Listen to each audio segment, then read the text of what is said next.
पाठ 10 संसार पुस्तक है। पिता का पत्र पुत्री के नाम।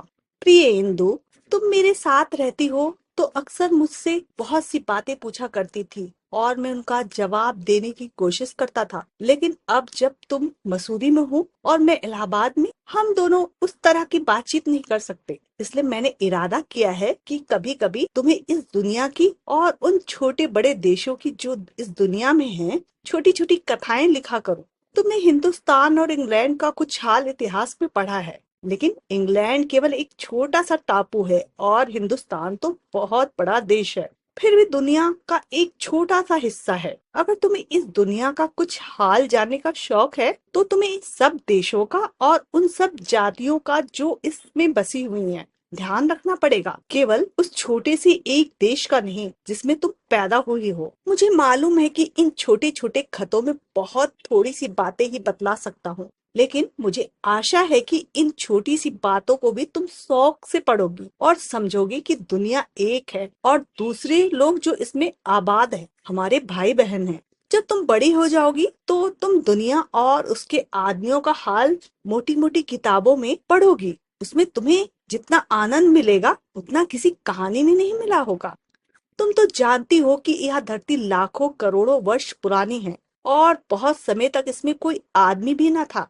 आदमियों से पहले सिर्फ जानवर थे और जानवरों से पहले एक ऐसा समय था जब इस धरती पर कोई जानदार चीज भी न थी। आज जब यह दुनिया हर तरह के जानवरों और आदमियों से भरी हुई है, उस जमाने का ख्याल करना भी मुश्किल है जब यहाँ कुछ न था। लेकिन आज विज्ञान जानने वाले और विद्वानों ने, जिन्होंने इस विषय को खूब सोचा और पढ़ा है, लिखा है कि एक समय ऐसा था जब यह धरती बेहद गर्म थी और इस पर कोई जानदार चीज रह नहीं सकती थी। और अगर हम उनकी किताबें पढ़ें, पहाड़ों और जानवरों की पुरानी हड्डियों को गौर से देखें, तो हमें मालूम होगा कि ऐसा समय जरूर रहा होगा। बहुत सी बातें तुम इतिहास की किताबों में पढ़ सकती हो, लेकिन पुराने जमाने में जो आदमी पैदा ही ना हुआ था, किताबें कौन लिखता? तब हमें उस जमाने की बातें कैसे मालूम हो? यह तो नहीं हो सकता कि हम बैठे बैठे हर बात सोच निकालें। यह बड़े मजे की बात होती, क्योंकि हम जो चीज चाहते सोच लेते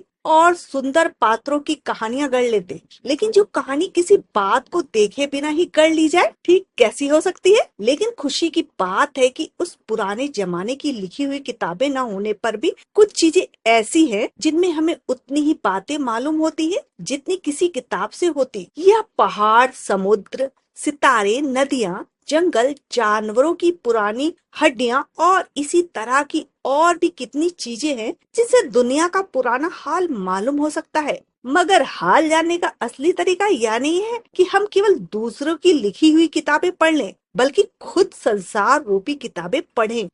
मुझे आशा है कि पत्थरों और पहाड़ों को पढ़कर तुम थोड़े ही दिनों में उसका हाल जानना सीख जाओगे। सोचो कितने मजे की बात है, एक छोटा सा रोड़ा जिसे तुम सड़क पर या पहाड़ के नीचे पड़ा हुआ देखती हो, शायद संसार भी पुस्तक का एक छोटा सा पृष्ठ हो। शायद उसमें तुम्हें कोई नई बात मालूम हो जाए। शर्त है कि तुम्हें उसे पढ़ना आता हो। कोई जबान, उर्दू, हिंदी या अंग्रेजी सीखने के लिए तुम्हें उसके अक्षर सीखने होते हैं। इसी तरह तुम्हें प्रकृति के अक्षर पढ़ने पड़ेंगे, तभी तुम उसकी कहानी उसकी पत्थरों और चट्टान की किताब से पढ़ सकोगी। शायद अब भी तुम उसे थोड़ा थोड़ा पढ़ना जानती हो।